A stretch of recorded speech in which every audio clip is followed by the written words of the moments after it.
In this video, we'll learn defamation.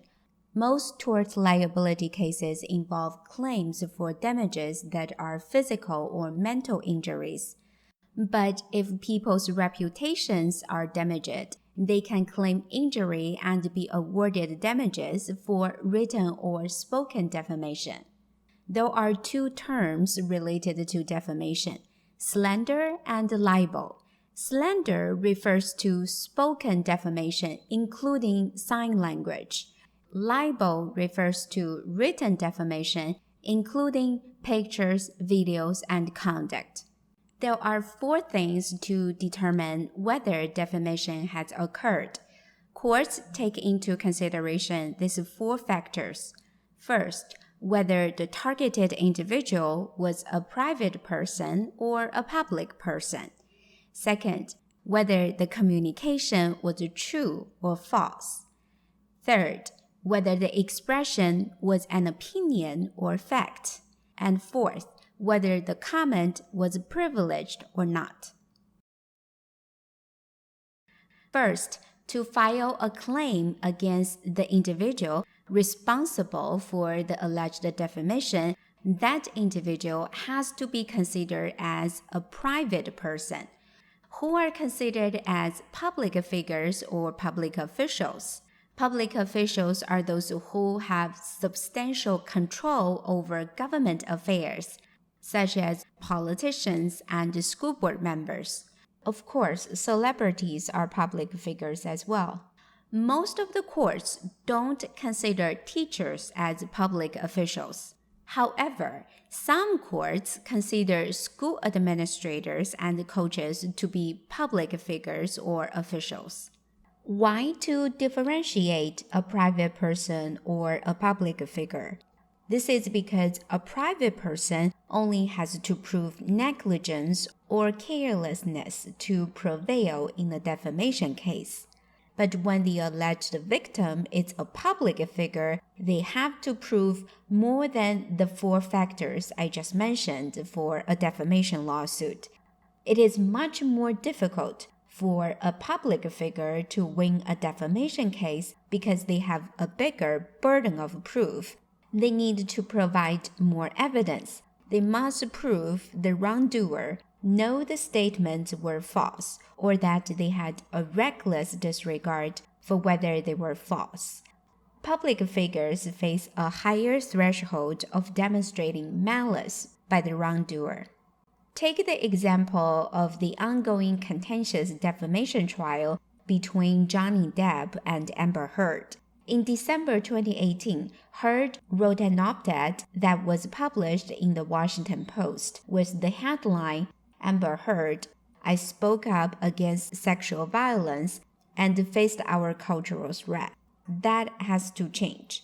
Depp filed a defamation lawsuit asking for a $50 million in damage, saying that the piece in the Washington Post hurt his career and cost him movie roles and incalculably and immediately damaged his reputation as a public figure. One key in this case is whether Depp's lawyer can prove Heard wrote the op-ed with actual malice.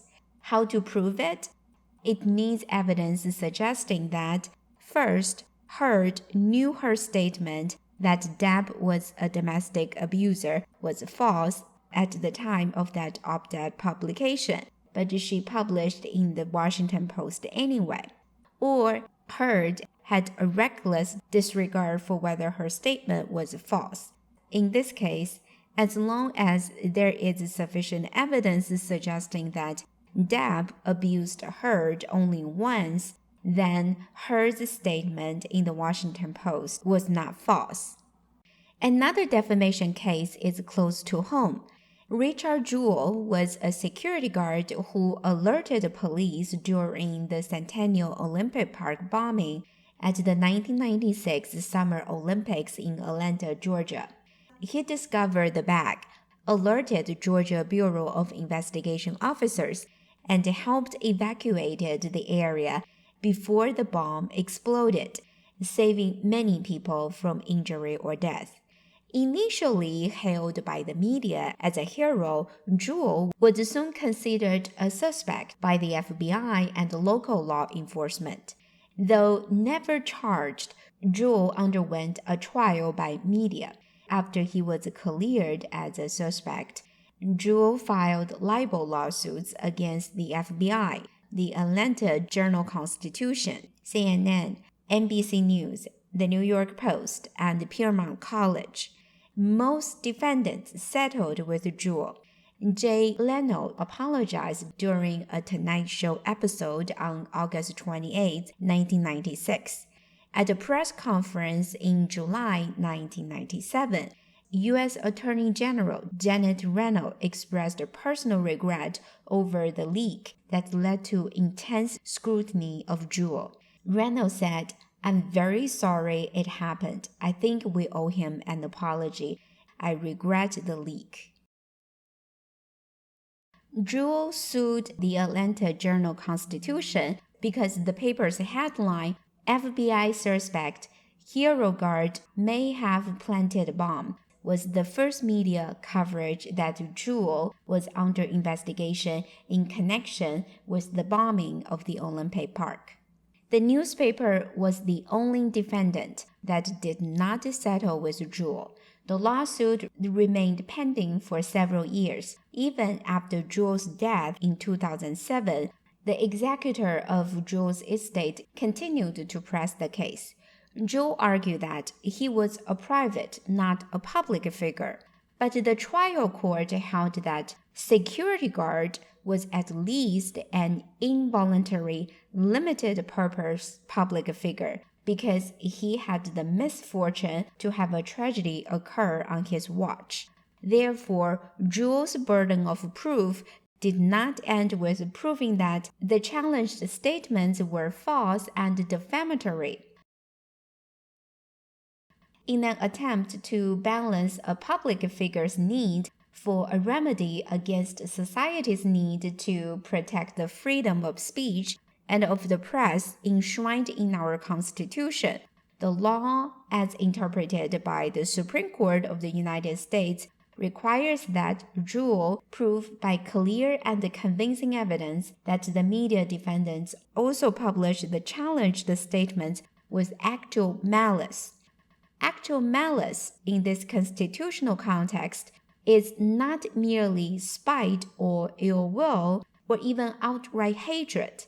It must constitute actual knowledge that a statement is false or a reckless disregard as to its truth or falsity. The court concluded that because the article in their entirety were substantially true at the time they were published, even though the investigators' suspicions were ultimately deemed unfounded, they cannot form the basis of a defamation action.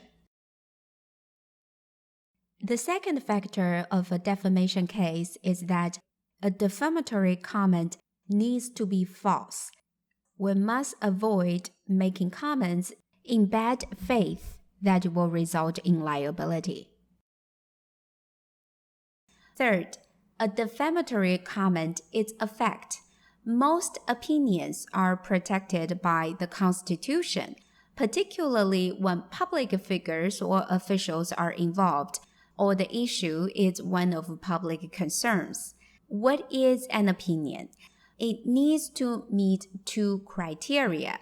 First, the communication must not be proved as true or false. Second, the communication must be considered a personal perspective on the matter.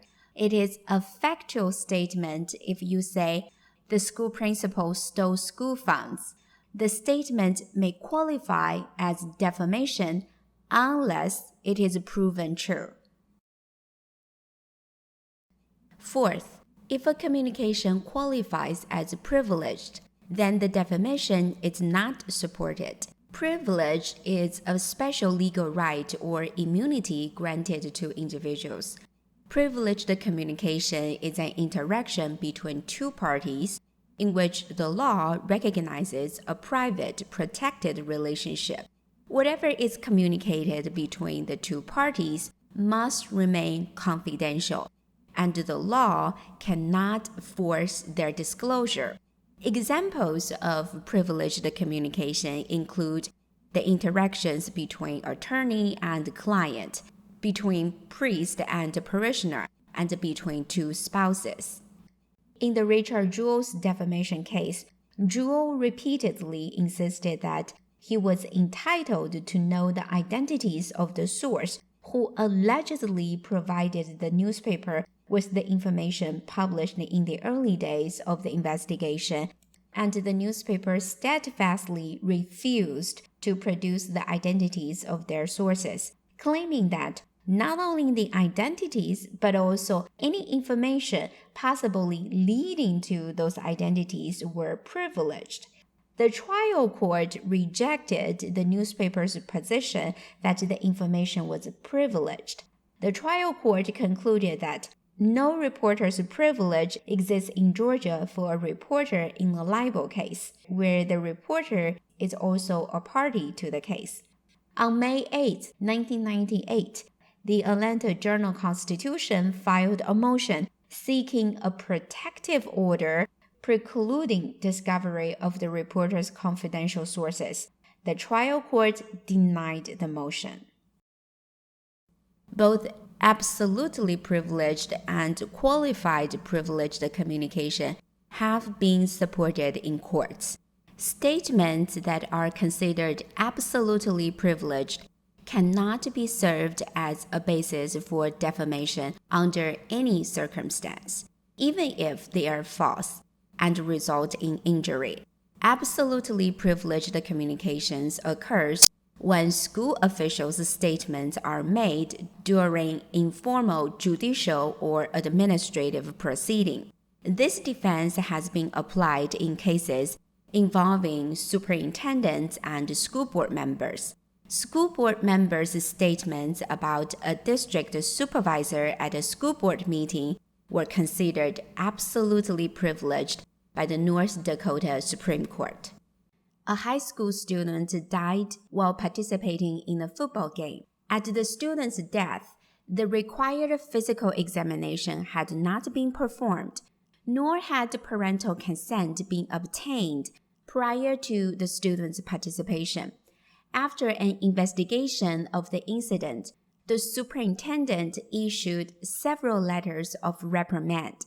One of the superintendent's letters asserted that the head football coach failed to follow the required rules and regulations for the operation of the interscholastic athletic program at the high school during his tenure as varsity football coach. However, the letter made no mention of responsibility for the student's death. At a press conference, the superintendent stated, without specifically naming any individuals, that she would officially reprimand each member of the coaching staff who had not followed the required procedures. The head football coach instituted a defamation action, alleging that superintendent's statements were false and defamatory.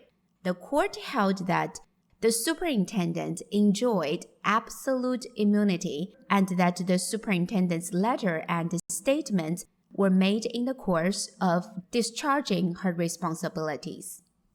Qualified privilege has been supported in courts as well.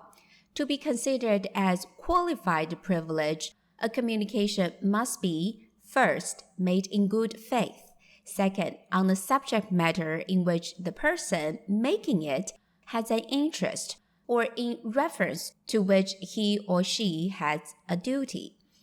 Third, made to a person or persons having a corresponding interest or duty, even though it contains matter which, without this privilege, would be slanderous. And fourth, made without malice.